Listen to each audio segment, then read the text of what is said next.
Last October, in the quiet Mississippi town of Pascagoula, two local men confronted authorities with a rather bizarre story. Charles Hickson and Calvin Parker told of a strange craft landing near their fishing site and of being taken aboard by three unearthly creatures. The two men were questioned under hypnosis and lie detectors, but their story remained intact. One of the men suffered a nervous breakdown and is still under treatment. Among the skeptics were Ralph and Judy Blum, already at work on a UFO book. With W5 last week, Ralph and Judy returned to Pascagoula. Judy and I stumbled into this book. It came to us to be written.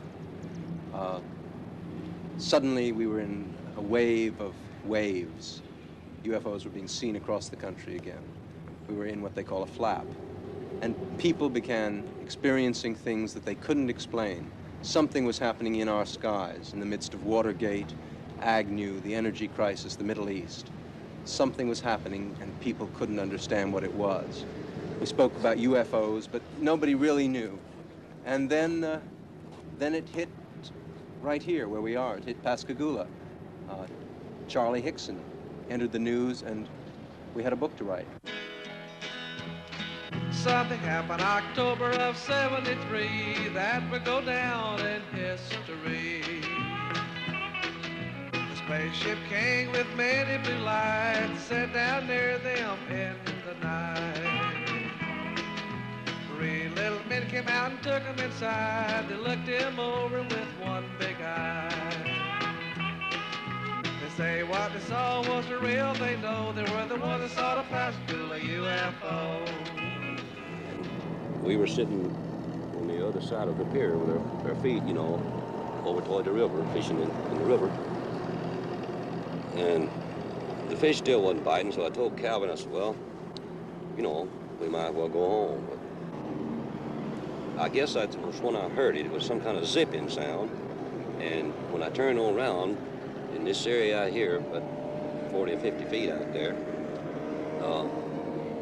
there was some kind of craft, you know. It looked like it's going to come right onto the ground. But it came on down and hovered about a foot and a half or 2 feet off of the ground. But we didn't know what to do, you know. The river behind us and that out there not knowing what it was. So, and then before we had time to really do anything, it seemed like an opening appeared. Toward the end, it was, you know, toward us. And the blue light, it had blue flashing lights as it was, you know, approaching the ground, but then they went out. And when the opening appeared, some source of light came from the inside. It was just almost blinding. Sheriff Diamond, can you tell me just what happened that night? No, sir, I can't. All I can tell you is there was two men came into the sheriff's department approximately 8:30 and 9 o'clock. They were all excited, upset, wanting to climb the walls, hysterical, crying. That's actually all I know is what happened. I mean, as far as me seeing what happened, I don't know. Of course, we could see them in the opening coming from, you know, when it started out to craft. But Did you think it was people coming out at first? Well, they had. I kind of thought it was people at first, you know, off like that. But of course, when they appeared there in front of me, it was the most shock I've ever had in my life. What did you see? Well, they were shorter than me. I'd say about 5'2" or 3", and they didn't have a neck. Their head, it seemed to come directly to their shoulders, and they had something that came out to a point about where a nose would be, and on each side the ears. And I believe that they looked like they were a little longer on the ears than the nose. But still pointed the ears. They were still pointing, yes. But since I was down there, and since I was a physician, and several other scientists and investigators were asked to consult and look into the situation, I was asked would I mind if I would be present, and I said I wouldn't mind at all. And while it is still very difficult for us to believe that a spaceship landed and that robot-type creatures came out and actually took these two people into the spaceship, these men, in my opinion, believed that they saw this and that they were being honest in reporting what they have reported. But it seemed to me when they came out that doorway, or that opening, or whatever it was, then just almost instantly they were right there on us. And their arms, they had arms, and I saw the arms moving here and in the shoulders. but they had webbed. I mean, their fingers were webbed, and then they had something like a thumb, and they were like this. We questioned them at length, and then we left the room and recorded all the conversation they had, recorded between the two of them. And one of them kept wanting to pray. And he said, after all I went through on this earth, I said, why should I have to see something like this? Calvin Parker, I was questioning him, and at one time he wanted to climb the wall. That's how nervous and how shook up he was. They had me one on this arm like this, and on the other one, you know, they had my other arm like that. And I just seemed to lift up to the same height they were off the ground, and we just moved into the craft. Now inside, how did they lay you out? Do you remember how it happened? Yes. I didn't see any tables or chairs or anything in there. I'm not saying there wasn't in there because the light was almost blinding, but I didn't see any. And when they carried me inside, they seemed to just lean me back, you know. And this eye, I keep referring to it as an eye, and it moved up in front of me about this close. And it started right at my eyes, looking me right in the eye. And it hesitated there for a few seconds, and it just started moving over my entire body. When they brought me from the craft along this area here, and they didn't drop me, you know, they just released me back to the ground. And I fell. I don't know why my legs were weak. I don't know why it was the fright or what it was, but I fell onto the ground. And that's when I seen Calvin. He's standing right over here in this area, and he was standing facing the river with his arms outstretched like that, just like he was staring at something. Tell me about the lie detector test. Well, so that was run by Pilkington. Was it Pilkington? Pennington. Pennington. That they run this type of test about 6 times a day. And when they were asked to come over here to talk to these people, they had in their mind that it was just a big joke. And if I understand it correctly, they ran one test on Mr. Hickson. The machine showed that he was telling the truth. Then they run another one. And then the examiner, he began to wonder himself. So he ran the 3rd test, and he believed just what Mr. Hickson had told him. Mr. Booth, tell me what happened that night in October. Well, I got up and had turned off the TV and come to the front door, which you could see right behind me. Just as usual, checking to see if it was locked. So I looked out the window at the top, and naturally I saw this object above the street light out there. So naturally it caught my eye with the lights was on. I couldn't hear any racket or anything. So I opened the door after a few seconds to step out to see if I could really tell what it was. It just took off. Can you describe it? Well, it was round, had lights all the way around it, turning in a counter-clockwise motion. It had a dome on top with a bright light shining out through the top of it. To tell the actual figure of it or anything, you couldn't tell. You could just see the lights and the one on top.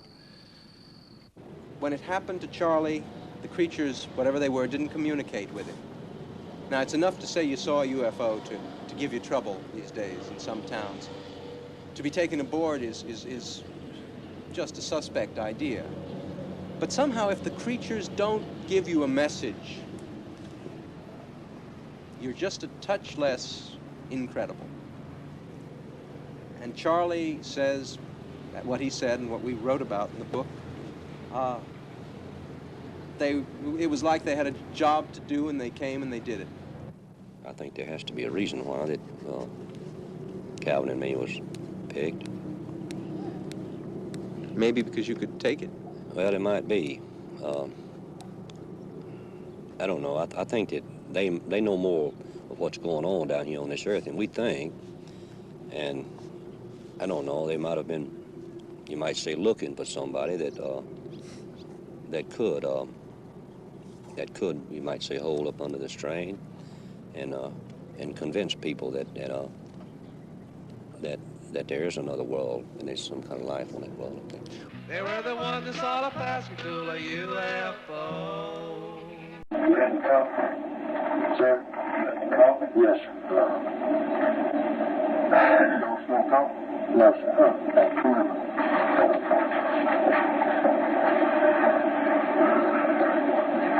We need to get around and let me tell Brian to head chief. I'm telling you, man. That's something like that is scaring you slowing down to death, you know? Jesus Christ. You hear about something like that, but you can't believe it. Yeah, you hear about it. I know, I know. There is something the United States have up there. No, I'm telling you. That wasn't done, though. Not what we seen, though. Not what we seen.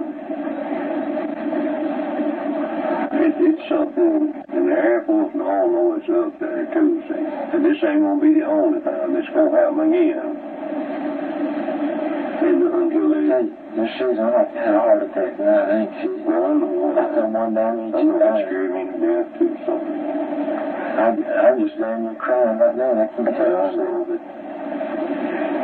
It's something that you can't get over in a lifetime, see? Jesus Christ. Most of them bad about it, nobody believes. That's what I thought I had been through enough of hell on this earth, and now I have to go through something like that, see? But they could have, you know, I guess they could have harmed us, son. They had us, they could have done anything to us if they didn't hurt me. Maybe why they just picked us up? I don't know.